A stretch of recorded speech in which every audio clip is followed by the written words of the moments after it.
Hi, it's Neil. Doing my weekly video from Growlies. Wanted to talk about Starch. Yeasty Paws.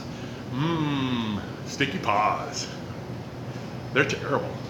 If you've ever had them, they're horrible. They're terrible. They stink. Your poor dog is uncomfortable. It's never fun.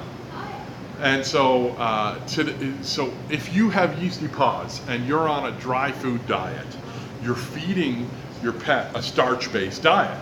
It has to be starch-based to be a cookie. And starch is a high glycemic index, sweet thing to our bodies. And so it causes a glycemic index response or a pancreatic response, insulin response, but because you're essentially on a sugar diet. And a sugar diet is going to feed a yeast. And so I've had people come in and they're like, oh, you know, he's got these yeasty paws and I'm going to go to duck. Well, duck or beef or chicken or turkey or bison or llama or goat, or we could go on and on, those meats don't cause yeast. Starch does, sugar does, sweet potato, grains, rice, potatoes, starch, that's what feeds yeast. So it's weird that, you know, a vet will tell people you got these yeast problems on the skin, in the paws, and then say, get on to duck. What? A kibble. What? That makes no sense to me. And so it's weird to come in and put restrictions on everything around protein when the problem is sugar. Let's go on a low starch, a low glycemic index diet. We'll have much more success fixing that starch or dealing with those starch issues or those yeast issues by not feeding the yeast than we will by switching to a novel protein. Because what happens is people come in and they're like, only this protein and only this standard and no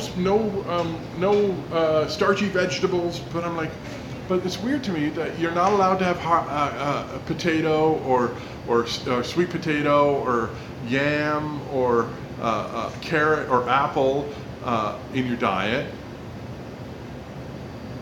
But the kibble is okay because that's way starchier, way higher glycemic index than that. And then you only want duck, or you only want bison, or you only want something that's $7 a pound, and then you're complaining about price automatically. Take off all the restrictions, stop that. And instead of having all those restrictions that you give us, tell me what the problem is, and I'll give you an affordable solution that's low starch, it's low glycemic index, it's a healthy diet, but it may have a protein that he's been fed before. It's okay. That's just me ranting. The other thing I want to talk about was I'm going to SuperZoo tomorrow morning, very, very, very, very, very early. And so I'll be doing a lot of unexpectedly, unscheduled, random things over the next week, talking about SuperZoo, showing people the good things that are happening, the interesting people I'm meeting, the industry stuff that I'm seeing. So I'm going to do random lives and all those kinds of things throughout that week. And it should be fun.